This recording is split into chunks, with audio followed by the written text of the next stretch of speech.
खरं पाहता याच्यामध्ये राजकारणाचा कुठलाही विषय येत नाही. जे राजकारण याच्यामध्ये बोलत असतील त्यांचं मी अज्ञान समजेन. कारण आज या ठिकाणी जी अचानक लागलेली आग आहे ही कोणी लावली नाही किंवा कोणी घडून आणलेली नाही. याचा तर निश्चित स्वरूपात प्रशासन चौकशी करेलच.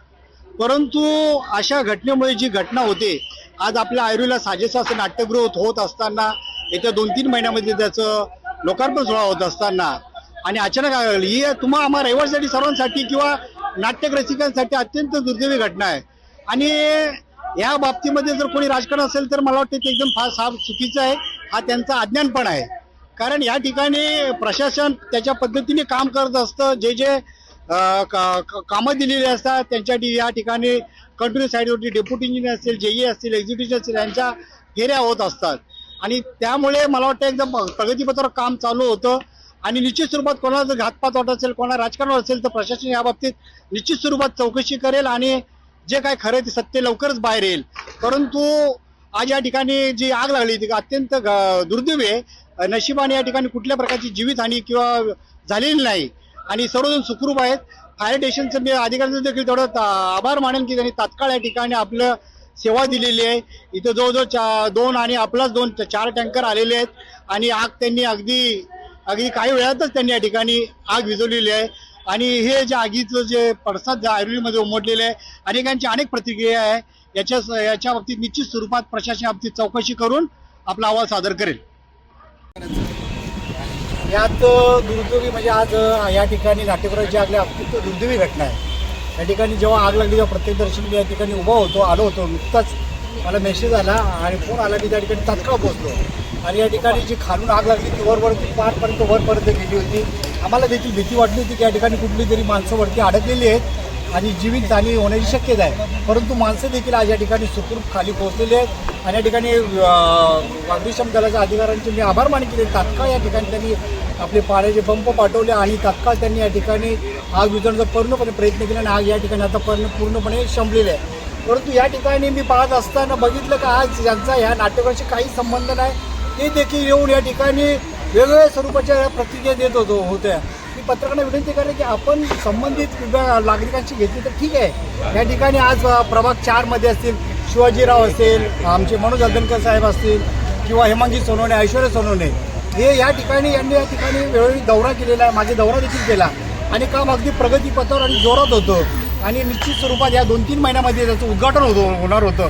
हे आम्ही ऐरोलीकरांचं दुर्दैवी समजू की या ठिकाणी येत्या येणाऱ्या काळामध्ये आपल्याला हे नाट्यगृह लवकर या ठिकाणी आग लागल्यामुळे आणि जी हानी झालेली आहे ती रिपेअरिंग करता बराचसा काळ जाणार आहे. आणि निश्चित स्वरूपात प्रशासन या बाबतीत दखल घेणारच आहे आणि प्रशासन पूर्णपणे चौकशी करणार आहे की निश्चित स्वरूपात आग या कोणामुळे लागल्या आहेत आणि त्यांच्यावरती ही कारवाई या ठिकाणी होईल. या ठिकाणी मी एक सांगतो की जेव्हा हे नाट्यगृह सुरू केलं जवळजवळ मला वाटतं 5-6 वर्षाचा कालावधी गेलेला होता. तेव्हा प्रतिनिधी कुठे गेलेले होते. कारण या खड्डा होऊन जवळजवळ 6 ते 7 माणसं या ठिकाणी मरण पावलेले आहेत, आपला जीव गमावलेला आहे. आणि आज नशिबाने या ठिकाणी एकही माणूस गेलेला नाही. म्हणजे चांगली घटना, म्हणजे मी चांगलं म्हणणार नाही परंतु तशी कुठली जीवितहानी झालेली नाही.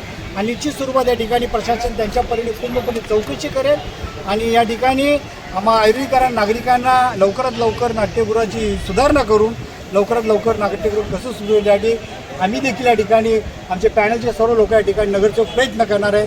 एवढंच मी या ठिकाणी सांगतो. या ठिकाणी बघत आज मोठ्या प्रकारचं आर्थिक नुकसान झाले, परत यासाठी नव्याने टेंडर काढण्यात येईल का? आता ती प्रशासकीय बाब आहे.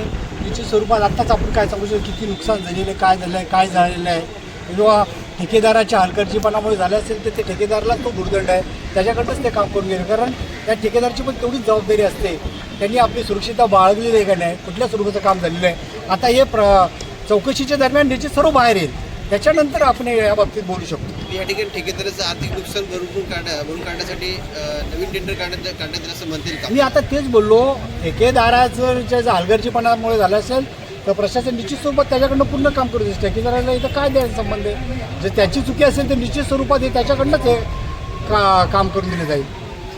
कुठेतरी ऐरोलीतल्या कलाकारांना मन दुखावलं गेलं आहे, त्यानिमित्तानं तुम्ही कसं त्यांना मन या ठिकाणी आत्ताच मी बघितलं कलाकारांच्या भावना त्यांच्या जागी योग्य आहेत. कारण ते बरेच वर्ष झाले त्या ह्या प्रतीक्षेमध्ये आहेत की या ठिकाणी कधी हे नाट्यगृह सुरू होईल आणि आम्हाला इथं आमची कला सादर करण्याची एक व्यासपीठ मिळेल. आणि जी आज जी घटना झाली त्यामुळे निश्चित स्वरूपात हे दुखावले असेल. तीव्र भावनाशी आम्ही संमत आहोत, पण त्यांनी देखील एक संयम बाळगला पाहिजे. आधी कोणी लावलेली नाही, ही एक आपत्ती आलेली आहे आपल्यावरती. ह्या आपत्तीला आपल्याला सर्वांना सामोरं जायचं आहे. प्रशासनाला जेवढं पाहिजे तेवढं आपण सहकार्य देखील करायचं आहे. कारण हे आग किंवा इतर काही घटना असतात त्या कोणी घडून आणत नसतात, त्या झालेल्या आहेत. आणि निश्चित स्वरूपात मी मगाशी 2-3 वेळा बोललो की प्रशासन या बाबतीत निश्चित स्वरूपात चौकशी करेल. आणि या ठिकाणी कलाकारांना जर मी विनंती करेन की आपण थोडा संयम बाळगा. आपण एवढं प्रत्यक्ष वाटतो, निश्चित स्वरूपात आपल्याला चांगले दिवस या ठिकाणी येणार. थँक्यू.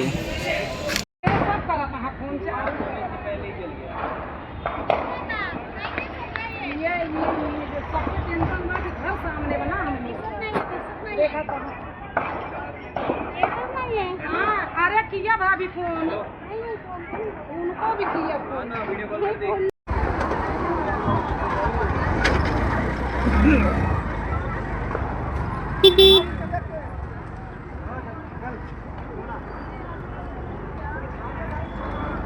चलो ठीक है, मैं करता हूँ.